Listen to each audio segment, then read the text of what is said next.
꽃길 사이로 자전거 타는 이런 무슨 가족들의 모습, 뭐 바람개비 돌리는 아이들, 이런 이미지가 마치 70년대 바른생활 교과서에서 튀어나온 것처럼 왠지 좀 촌스럽습니다.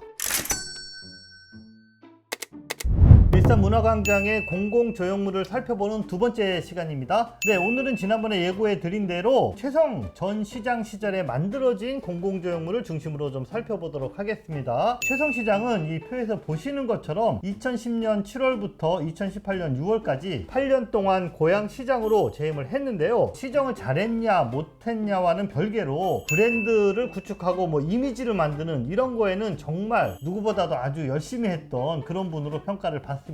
워낙 주목받는 걸 좀 좋아하는 그런 스타일이었거든요. 그래서 이분이 2018년에는 엉뚱하게도 그 민주당 대선 후보로 이렇게 경선에 출마하기도 했었잖아요. 근데 어쨌든 고양시 캐치프레이즈 하면 지금도 가장 먼저 떠오르는 꽃보다 아름다운 사람들의 도시 고양이라는 이 캐치프레이즈가 최성 시절에 만들어진 거고요. 반면에 그 다음 시장인 이재준 시장 때 만든 평화의 시작 미래의 중심, 또 이동환 현 시장의 캐치프레이즈인 미래를 여는 힘 고양, 이것들은 뭐 별로 그렇게 시민들에게 임팩트가 없는 것 같습니다. 그리고 지자체 캐릭터로는 이례적으로 정말 큰 인기를 끌었던, 하지만 이제는 사라져버린 고양이라는 캐릭터가 탄생한 것도 이 최성시장 그때 일이고요. 그 밖에 그 5000년 가와집 없이, 그리고 고양 600년 등의 슬로건을 각인시킨 게 모두 최성시장 시절의 일들입니다. 최성시장 시절에 세운 첫 번째 기념 조형물은 일본군 위안부 피해자 할머니들의 아픔을 상징하는 평화의 소녀상이었습니다. 이 소녀상이 고양시에 처음 세워진 것은 고양시가 고양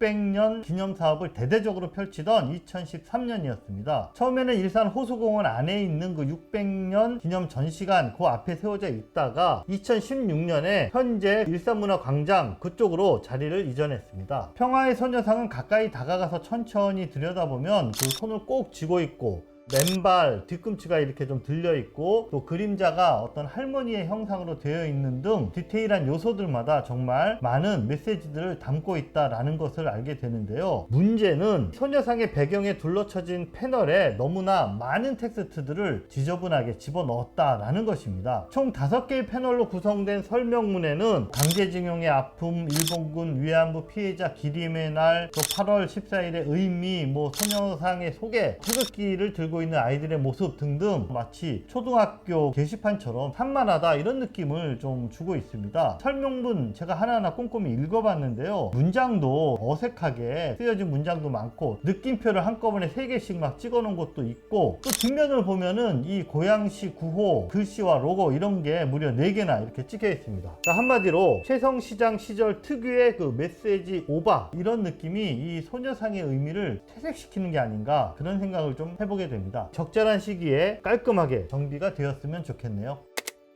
평화의 소녀상에서 오른쪽 녹지를 바라보면 한쪽이 뻥 뚫린 검은색과 흰색의 돌덩이를 볼 수가 있습니다. 바로 고양시 6.25 전쟁 전사자 명비입니다. 앞면에는 국가 수호를 위해 헌신하신 높고 숭고한 정신을 영원히 기억하겠습니다 라는 문구가 적혀 있고요. 뒷면에는 고양시에서 6.25 전쟁에 참전했다가 전사한 742명의 명단이 빼곡히 적혀 있습니다. 이 기념물은 국가보훈처 경기북부 보훈지청이 2016년 12월에 건립을 했는데요. 그런데 설명문을 천천히 읽어보다 보니까 6.25 전쟁 전사자들의 숭고한 나라사랑 정신이 후손인 꽃보다 아름다운 고양 시민들에게 이어질 수 있도록 이라는 이런 문장이 나옵니다. 굳이 이 캐치프레이즈를 시장이 바뀌면은 곧 바뀔 텐데 이거를 뭐하러 이 설명문에 넣었나, 뭐 이런 생각이 저절로 드네요.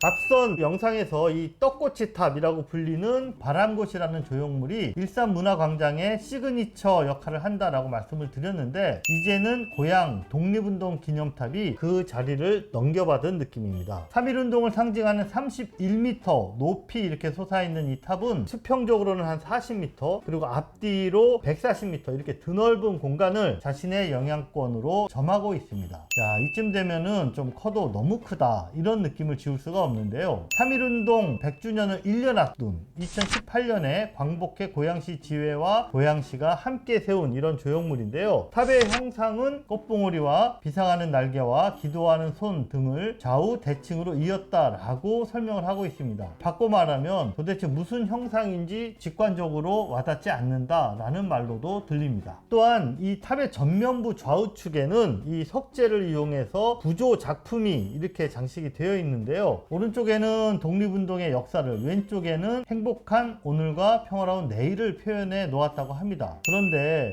정말 좀 미안한 얘기지만 꽃길 사이로 자전거 타는 이런 무슨 가족들의 모습, 바람개비 돌리는 아이들, 이런 이미지가 마치 70년대 바른생활 교과서에서 튀어나온 것처럼 왠지 좀 촌스럽습니다. 그리고 자세히 살펴보면 기차에는 경의선이라고 쓰여 있고 또 뒤편의 건물에는 고양 킨텍스라는 글씨가 새겨져 있습니다. 이런 쓸데없는 디테일들이 공공미술작품이 지녀야 할 품격과 상징성을 깎아먹고 있다. 저는 그렇게 평가하겠습니다. 그리고 국가로부터 서훈을 받은 고양 출신 독립운동가들을 74인으로 이렇게 규정해 놓은 것, 이것도 조금 찜찜합니다. 일제는 행정구역을 개편하면서 수도의 위상을 떨어뜨리기 위해서 지금의 서울 땅 북서부의 6개 면을 고양군에 이렇게 붙여버렸습니다. 당시에 고양군이 정말 기형적으로 거대한 이런 면적을 가지고 있었던 시절이 있었는데요. 다시 말해서 고양의 독립운동가로 모셔진 74인 중에 많은 숫자가 오늘날의 고양 땅이 아닌 서울 서대문구나 용산구 그리고 동대문구 이런 곳에서 태어나신 이런 분들을 고양의 독립운동가로 이렇게 지금 기록해 놓고 있다라는 이야기입니다. 일제의 강점 통치에 저항한 역사를 기리겠다고 하면서 일제가 멋대로 주물러 놓은 기괴한 행정구역을 근거로 고양시 출신 독립운동가의 숫자를 이렇게 늘려잡는 게 과연 타당한 일인지 모르겠습니다. 과유불급, 너무 넘치면 모자라는 것만 못하다라고 했는데 고양 독립운동 기념탑이 딱 그렇지 않나 라고 생각을 합니다. 크기는 너무 크고 메시지는 과잉되어 있습니다. 한 가지 재미있는 사실은 고양 독립운동 기념탑 기록 어디에도 탑을 세운 고양시장의 이름을 찾을 수가 없다라는 것입니다. 자, 이유가 뭘까요? 이 탑은 2017년에 착공해서 2018년 7월에 완공이 됐는데 완공 한 달 전에 시장이 바뀌었습니다. 자, 그러니까 이 탑을 추진했었던 최성 시장은 물러가서 적을 수가 없고 새로 취임한 이재준 시장은 이 기념탑의 크기나 규모가 썩 내키지 않았나 봅니다. 그래서 기념탑 표지석에 보면 주무관 이름까지 아주 상세하게 적혀 있는데 정작 시장의 이름은 보이지가 않습니다.